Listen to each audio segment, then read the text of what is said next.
ایک وقت آئے گا جب وہی لوگ، وہی آوازیں جو آج شک کا زہر گھول رہی ہیں، کل آپ کی ثابت قدمی کی مثالیں دیں گی۔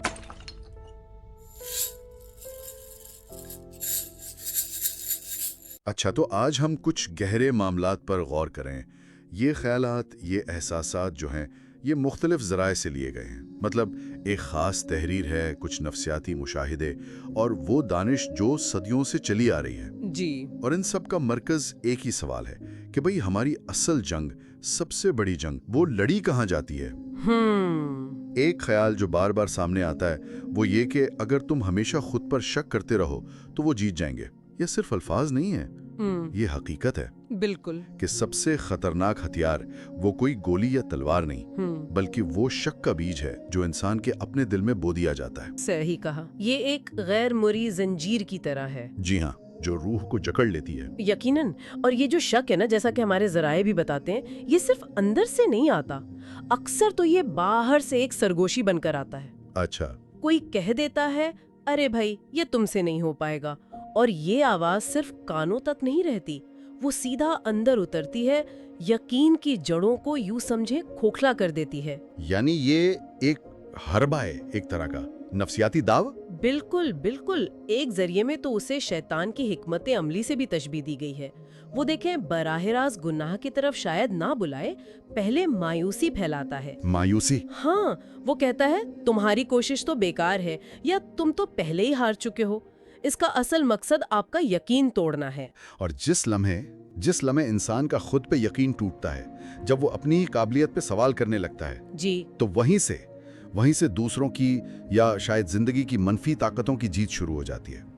ایک تحریر میں یہ بات بہت واضح لکھی ہے کہ شاید دنیا چاہتی ہی یہی ہے کہ انسان شک میں رہے، تاکہ وہ کمزور رہے، تاکہ وہ اپنی اصل طاقت کو، اپنی اندر کی روشنی کو پہچان ہی نہ سکے۔ جب تک ہم خود پر شک کرتے ہیں، ہم قابو میں رہتے ہیں، کمزور رہتے ہیں۔ یہ خود پر یقین نہ ہونا، یہی تو اصل شکست ہے۔ لیکن اسی اندھیرے میں روشنی کا راستہ بھی تو ہے نا؟ بالکل ہے۔ ایک بنیادی اصول جو تقریباً سبھی ذرائع میں ملتا ہے، وہ ہے سوچ کی تبدیلی کی طاقت۔ جیسے ہی آپ اپنے اندر یقین کا دیا جلاتے ہیں نا، کائنات بھی جیسے آپ کے لیے بدلنا شروع ہو جاتی ہے۔ یہ بات گہری ہے۔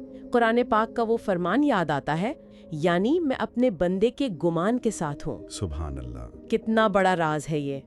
اگر آپ کا گمان، آپ کی سوچ یقین والی ہے، امید ہے، کامیابی کی ہے، تو اللہ کی مدد بھی اسی طرف متوجہ ہوتی ہے۔ اور اگر گمان شک کا ہے، خوف کا، تو پھر انجانے میں ہم خود کو اسی ناکامی کی طرف دھکیل رہے ہوتے ہیں۔ اور زندگی کے میدان میں اگر دیکھیں تو اصل فاتح وہ تو نہیں جو کبھی گرتا ہی نہیں، ہے نا؟ نہیں، بالکل نہیں۔ فاتح تو وہ ہے جو ہر بار گرنے کے بعد وہ مٹی جھاڑ کر پہلے سے زیادہ ہمت کے ساتھ دوبارہ اٹھتا ہے۔ جی ہاں۔ یہ بات بار بار سامنے آئی ہے کہ لوگ تو انگلیاں اٹھائیں گے، آپ کا ماضی اچھالیں گے، کمزور ثابت کریں گے، بالکل کریں گے۔ مگر آپ کا جواب کیا ہونا چاہیے؟ وہ صرف آپ کی خاموش مسلسل کوشش، آپ کی محنت، آپ کا صبر۔ بالکل۔ اور یاد رکھنے کی بات یہ ہے کہ ایک وقت آئے گا جب وہی لوگ، وہی آوازیں جو آج شک کا زہر گھول رہی ہیں، کل آپ کی ثابت قدمی کی مثالیں دیں گی، انشاءاللہ۔ لیکن اس مستقبل کے لیے نا، آج اسی لمحے ایک فیصلہ کرنا ہوگا، ایک انتخاب۔ شک اور یقین کے درمیان؟ جی، شک کا اندھیرا یا یقین کی روشنی، آپ کیا چنتے ہیں؟ اپنے رب پر یقین، اپنی نیت کی پاکیزگی پر یقین، اور اپنی کوشش کی سچائی پر یقین۔ یہی وہ لمحہ ہے جہاں تقدیر بدلتی ہے۔ کیونکہ اگر تم ہمیشہ خود پر شک کرتے رہو تو وہ جیت جائیں گے، مگر اگر صرف ایک لمحے کے لیے بھی تم یقین کر لو، جی، تو کائنات کی ہر طاقت تمہارے لیے راستہ بنا دے گی۔